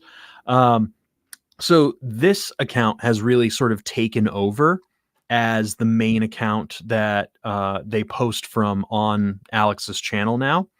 And it's interesting if you take a look at sort of the post history of this account, right? It starts off as just artillery spotting, right? Just artillery spotting is all we're seeing. We're seeing like rockets, we're seeing different howitzers being used, right? And there's a change sort of in 2023 in the fall where we start to see these attacks. You know, when Andrew really started to see these attacks as well and started trying to put the message out there for the last year, he's been saying that this has been happening. So while this was going on in Beryaslav, these guys were starting to change their tactics to this drone drop sort of situation and less sort of like an artillery posting kind of channel.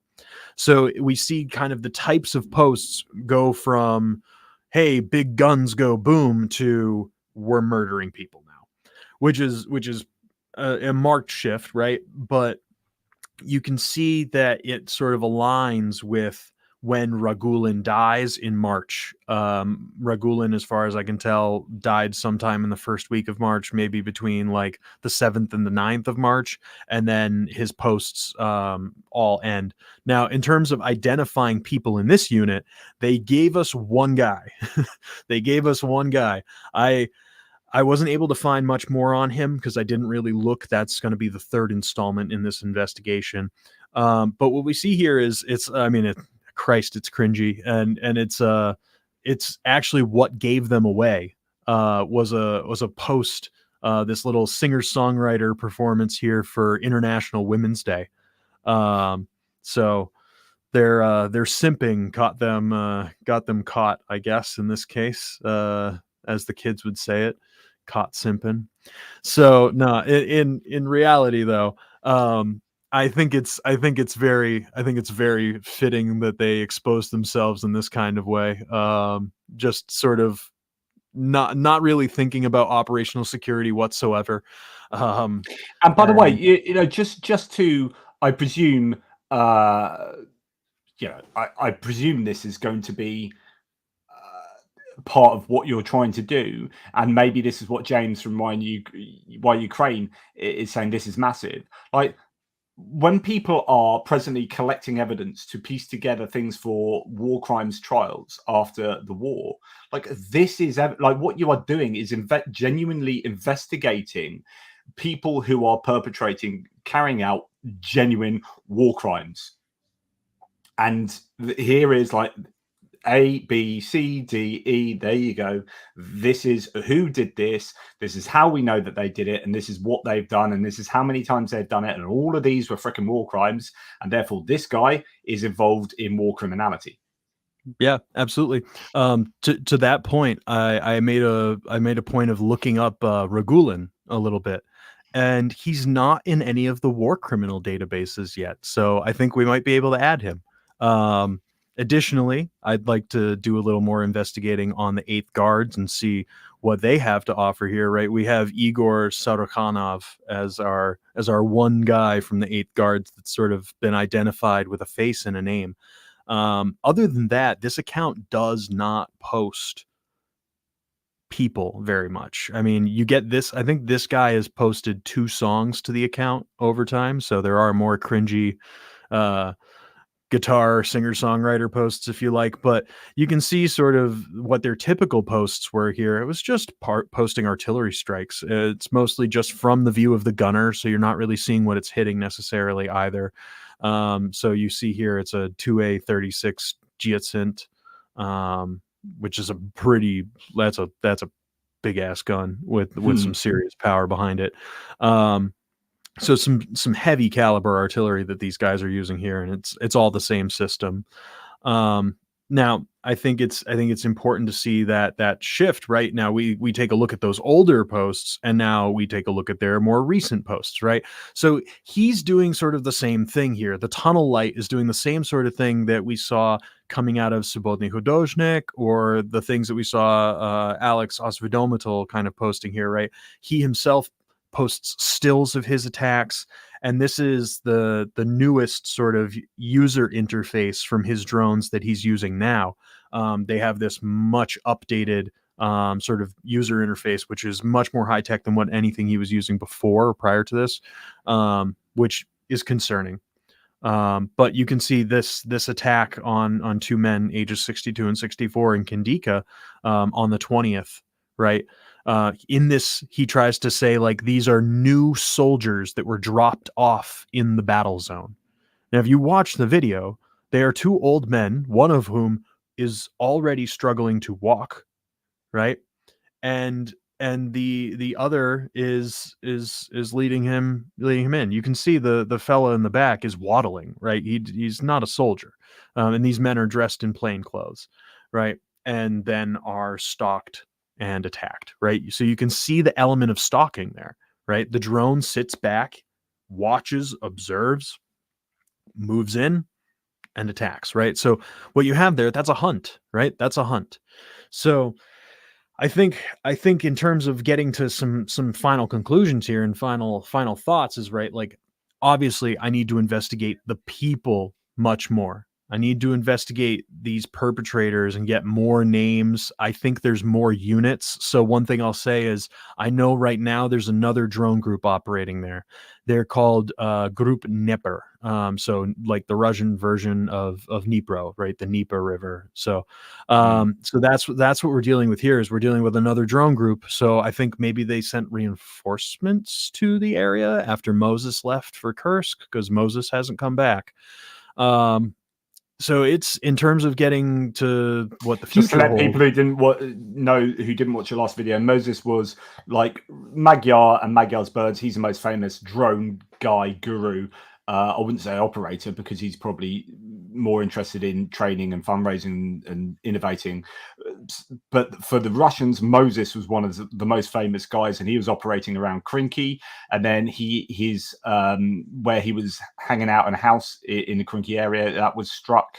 And he was thought to have been killed initially, but actually it turns out it's probably badly injured, and he's still back in Moscow, St. Petersburg, wherever it is, possibly recovering, possibly not able to rejoin the war. That's I think the latest. So without him, that was kind of a big blow, because he is quite iconic as far as I understand. And then obviously people have filled in for where he was. Yeah, now they're in the meat grinder in Kursk, which doesn't bode well for them. The drone situation in Kursk is not too great for the Russians, as far as I've heard. So yeah, in terms of, put a bit of meat on the bones for that, just to give people a little bit of happiness out of this. What's the situation there? Yeah, so I think for us in the basement, what we've seen sort of throughout the Kursk offensive has been more a prevalence of Ukrainian drone operators being able to operate, and whereas we've seen Russian drone operators being less so able to operate. And as a result, like, the characteristic of the combat there is a lot of like just hucking glide bombs at Kursk, and absolutely, as Andrew had pointed out in a conversation we had, they're just blowing up their best farmland. Yeah. Like, that's what the Russians are doing right now. They're turning their country's best soil into a UXO minefield. So we're noticing some interesting characteristics of the, which is what we'd heard anecdotally from Russians as well. That not just from like piecing together the footage you are or aren't seeing, but also like we've heard from Russians that is the case, that the Ukrainians have a drone advantage in the Kursk area. But anyway. Yeah, absolutely. And so just kind of thinking about this in the future, right? I had mentioned this at the beginning of the stream, but like, this is going to get worse. Like, and I don't really think that that's an outlandish claim. Once the leaves fall, this will be worse unless something is done about it very soon. And by something being done about it, I mean a nation needs to donate money. Like Andrew had suggested in the last stream, let Ukraine shop, right? Give them the financial means and then let them play the market and find what works for them, right? Because in most cases here, the drones that we're dealing with, they are civilian quality drones. We're not talking about military quality drones. Now, another compounding factor is also the UAVs that are used for reconnaissance, right? We need to take those out so that we can further reduce Russian capabilities over the Dnipro as well. So, and this kind of is a convergence of a few things here, right? So like, this is going to get worse. We need more EW. We need long-range strikes to create sort of knock-on effects on supply chains, right? And also the recon drone problem needs to be solved, because when you solve the recon drone problem, that creates more knock-on effects than maybe even the supply chain could, right? In terms of like being able to accurately target any sort of entity, right? They're doing such a better job of this, the Ukrainians. You can see this not only from the footage coming out of countless Zala, Supercam, and Orlan drones being taken out, but you're also seeing, like I saw a kind of ledger of what one unit had taken out in terms of all those 3 types of drones, and it was a massive long list just from one unit. And you're thinking they are really working hard, as rightly they should. That we noticed this ages ago. Like Andrew talked about it a lot, which is these reconnaissance drones are getting through. They are allowing for spotting, and this is causing big issues. And it's good to see the Ukrainians doing something about that, if not belatedly. Yeah, absolutely. And I think in terms of a way to frame that as well is also to call on Western partners to come up with actual employable solutions, scalable solutions for Ukrainians on the ground. Well, yeah, on that note, so I was talking the other day about it was Robert Magyar who said 6 months' time we won't be using humans to operate drones. Like that was his claim, which is, yeah, it might be bombastic, but actually it might also be somewhat possible, plausible. And so it could be that AI or some kind of automation is involved in, you know, finding out these drone operators and seeking them out and taking them out, and or something like that. But that is a kind of promissory note, though. It's nothing particularly concrete, but I'm sure they'll be working on that. The AI targeting is, I mean, it's already a thing. Whether that be improved enough to be scaled and scaled to be used across the front line, but then, you know, one side can use it, the other side can use it. This isn't like, it's not magic, and so whenever one side gets an asymmetrical advantage, the other side is not too far behind. But anyway. Yeah, I would say I've seen some evidence of. I would have to. So, I'll say this with a caveat. In terms of my technological understanding of what Russian drone capabilities are, I'm not an expert on that, and I don't want to necessarily say anything on that because I don't want to mislead anyone. But what I will say is I've seen evidence of what appeared to be a user interface. I can't speak to whether it was AI that was behind it, but it was using technology that seemed very similar to self-driving cars in terms of object identification and stuff like that. So I think that might have been more of a targeting system and not a piloting system. But just in terms of the technological capabilities that we have, like I have seen evidence of that. So yeah, well, the same for Kartophone says, I'm concerned about the increase in Russian genocide with AI. So yeah, if they're doing this human to human as it is, then goodness me, what might it look like with AI? But then part of this is maybe the delight in a human chasing down another human in a kind of horrible kind of hunt kind of way, like you said earlier. And obviously you're not going to get that necessarily with AI, but yeah. Yeah. And this is, and I think, unfortunately, I don't know if I can offer too much more on sort of AI and how it integrates with drones, just because, and I'm sort of maybe skeptical of the idea of the Russians being able to employ AI at such a level. I mean, and with such rudimentary systems, because I feel like the technology industry in Russia is so dependent on Western components. I mean, not that they haven't been able to get their hands on them. But yeah, I unfortunately don't think I could offer more insight on that. I would be So, talking out my ass if I said anything else. so what are you? What are you? Where are you seeing this going then? You know, what can Ukraine do? I know you were just in the middle of telling us that. No, I think it's those three things, right? I think it's specifically keep tracking it, identify the individuals. So if we can identify the individuals and we can triangulate where they're coming from, we can deliver kinetic solutions, right?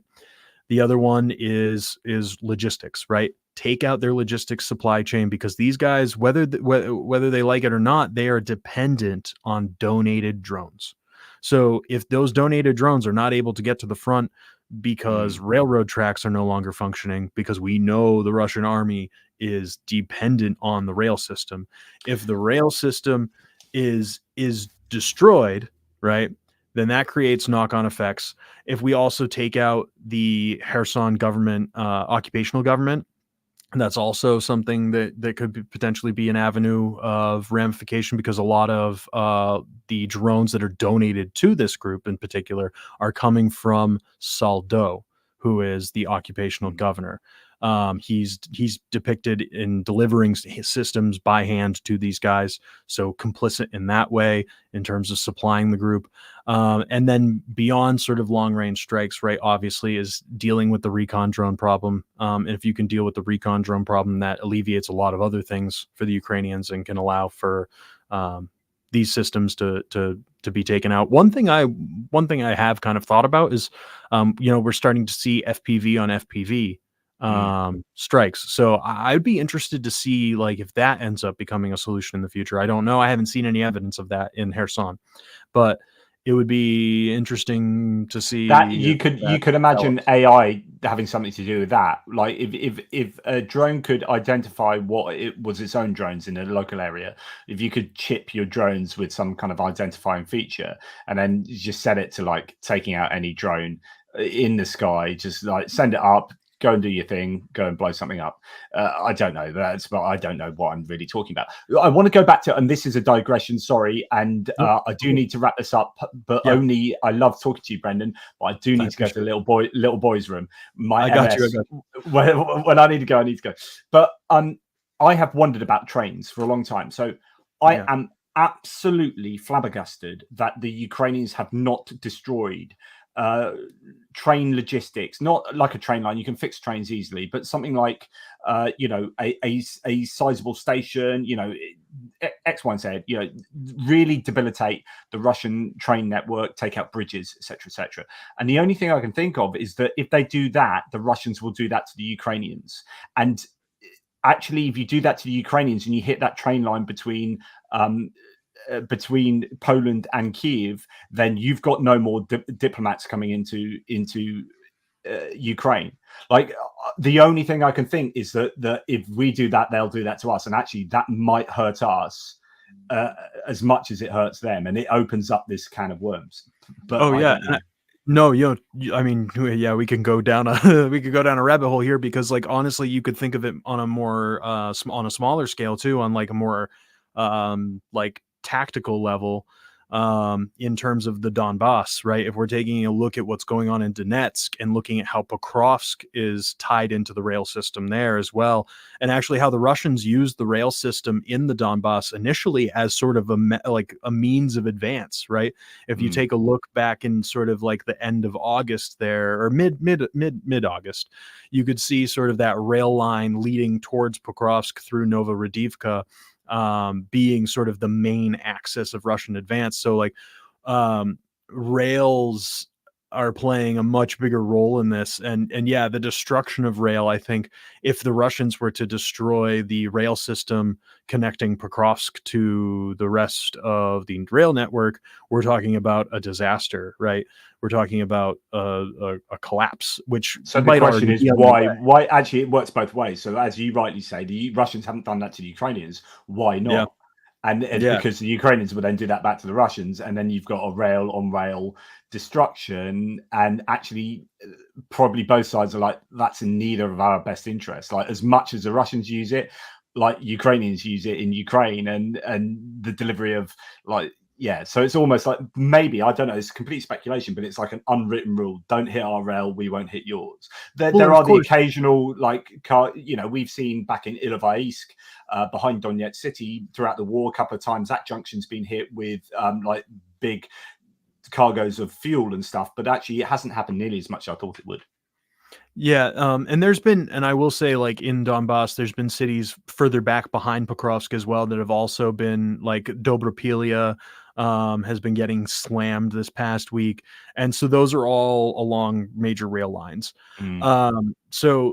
So you do see that there's aspects of using rail lines to kind of target certain cities, but maybe not necessarily the rail infrastructure itself. And I think a lot of that has to do with the idea of, right, like the Russians are intending on fully occupying this territory, Yeah. right?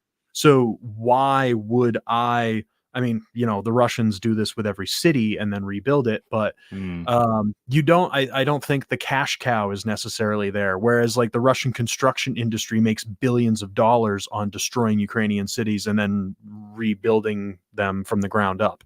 Whereas with the rail industry, there's not necessarily that same financial incentive. And also, it's vital if you capture that territory to then be able to resupply your guys immediately Mm. by using captured tracks, right? Without having massive disruptions within the infrastructure. So I think that's one other aspect of it, is both sides are kind of hedging their bets, being like, we need the railroads in the future if we're going to control this territory. So Mm. maybe best to hands Yeah, off. but I was just wondering further back, like moving away from the contact line, going back into Yeah. Russia. Why haven't On the rail? strategic level, yeah. Yeah, exactly. Yeah, strategic. And I just keep thinking that if that one, because I think that one railway line that I've been on, and from Kherson in Poland right the way through to Kiev, like if the Russians took that out, which they could, Kinjal missiles or whatever could blow that apart in, I'm sure, some fairly substantial ways, rather than just having to replace a bit of track. Like, Certainly. then that's a real issue for Ukraine. So I just wonder if there's an unwritten rule, but I don't know. I don't know. Yeah, something to be seen. Something to be seen. But yeah, I think that So just about. yeah, is there anything you feel you haven't said? Um, no, there's nothing that I don't think that there's anything remaining. I'm just kind of going through. No, I think we've pretty much covered every topic in the article and then some, with a couple dovetails along the way as well that were awesome.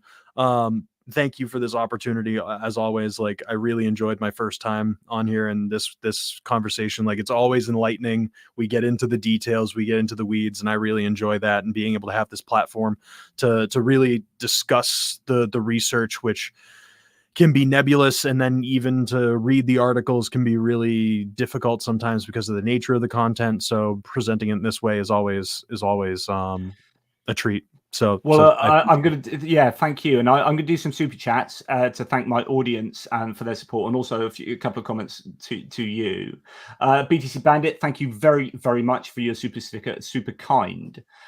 Mitch Mazarol, who is just a legend in his own underwear. Thanks for your Canadian love, my man. Thanks for the stream, JP. Nice to see Brendan back on, highlighting evidence that the ICC, so this goes back to that point making earlier, is surely going to have an interest in. So yeah, I don't know if that's something you've considered formally following up on, Brendan. But Oh, certainly. Kevin Shell, hello, Brendan. Your work with Touchny is remarkable. I don't know how you're able to cope and not get traumatized by everything that you see each day, and that is definitely an issue for all of the Touchny people that see these videos, day in day out. Yeah. Joseph, so this is, I presume, Joseph from Touchny. We are super happy at Touchny to see Brendan's work getting more traction. Thanks to ATP Geopolitics for covering this important issue. Thanks, Joseph. I don't know if you managed to hang out, put in the effort for this stream for that time when you guys are so busy. Keith Kane, ATP Geopolitics, thank you, and Brendan, for your hard work covering these terrible but important topics. Keep up the great work, guys. Together to victory. Slava Ukraini. And then here, Totti 1927.